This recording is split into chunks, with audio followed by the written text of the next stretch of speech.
David Lee Roth and Sammy Hagar are two legendary rock icons, each with a vastly different style.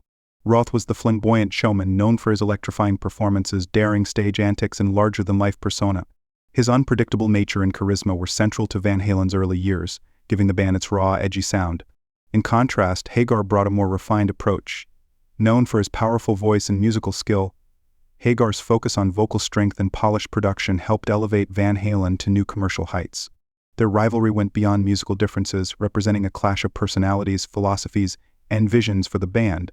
Fans were split into two camps: those who believed Roth embodied Van Halen's spirit, and those who felt Hagar's sophistication raised the band to a higher level. This ongoing debate has fueled a legendary rivalry that persists to this day. When Roth left Van Halen in 1985, it marked the end of an era, leaving fans uncertain of the band's future. Enter Sammy Hagar, who steered the band in a new direction with his debut album, 5150. While commercially successful, the album marked a shift in Van Halen's sound, introducing a more polished, radio-friendly vibe with synthesizers and smoother production that softened the raw edge Roth had cultivated, leaving longtime fans divided. Roth's supporters mourned the loss of the band's gritty energy, missing his explosive stage presence.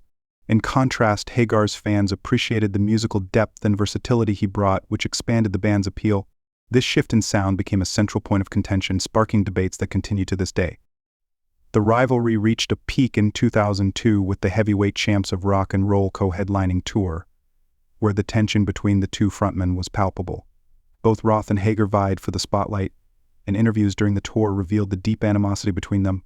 Hagar openly criticized Roth's stage presence, claiming Roth couldn't draw crowds and relied too much on showmanship, which he saw as a superficial distraction from the music. Hagar believed Roth's antics masked a lack of real talent. In contrast, Roth saw Hagar as an outsider intruding on the territory he had helped define. To Roth, the rivalry wasn't just about music, it was about preserving his claim as the true voice of Van Halen. He found Hagar's focus on technical skill sterile and devoid of the wild spirit that defined the band's identity. The rivalry only deepened as both camps championed their preferred frontman.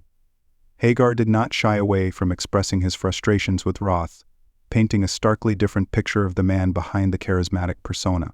While Roth was seen as a magnetic showman, Hagar portrayed him as egotistical and hyper-competitive, more focused on outshining others than on the music itself. Hagar believed Roth's need for attention undermined the band's unity, describing a toxic dynamic that made collaboration difficult. Roth, for his part, made it clear that Hagar's approach was entirely different from his own. Roth thrived on flamboyance, turning every performance into an unforgettable spectacle. He believed that Van Halen's identity was rooted in wild, rebellious energy, something he felt Hagar's polished style lacked. Roth dismissed Hagar's emphasis on technical precision, seeing it as sterile and lacking the raw edge that made early Van Halen so thrilling. Hagar's focus on vocal prowess and musicianship didn't align with Roth's vision of the band. Roth viewed it as a departure from what made Van Halen a revolutionary force in rock. This fundamental divergence in philosophy is why their rivalry remains so intense. Despite their personal animosities, the rivalry between Roth and Hagar became a defining feature of Van Halen's legacy. It wasn't just about two different frontmen, it symbolized two competing visions for what the band could be.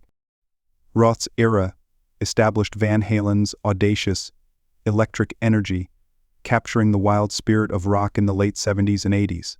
His raw, unfiltered performances brought a sense of danger and excitement to the band. Hagar, on the other hand, ushered in a more polished and commercially successful sound, helping Van Halen reach new heights with his smooth vocals and musicianship. For fans, these two eras represent more than just different chapters in the band's story, they embody entirely different worlds. Roth's supporters see him as the quintessential rock frontman, while Hagar's fans celebrate the technical skill and commercial success he brought to the band. This split legacy has kept the debate alive for decades, with each faction deeply attached to their preferred version of Van Halen. Ultimately, the rivalry between Roth and Hagar transcends ego and competition. It's about two frontmen who each shaped Van Halen's legacy in their own unique ways. Their differences fueled some of the greatest rock music of all time, creating a dynamic that propelled the band to legendary status. In conclusion, the rivalry between David Lee Roth and Sammy Hagar is a tale of artistic evolution. Both frontmen contributed something distinct to Van Halen, with Roth representing raw energy and Hagar bringing refinement. Whether you favor Roth's untamed era or Hagar's polished success, there's no denying the profound impact both had on the band's success. If you found this exploration of their rivalry compelling, check out our next video for more legendary rock stories. Click here to continue watching, and don't forget to subscribe for more incredible tales from the world of music.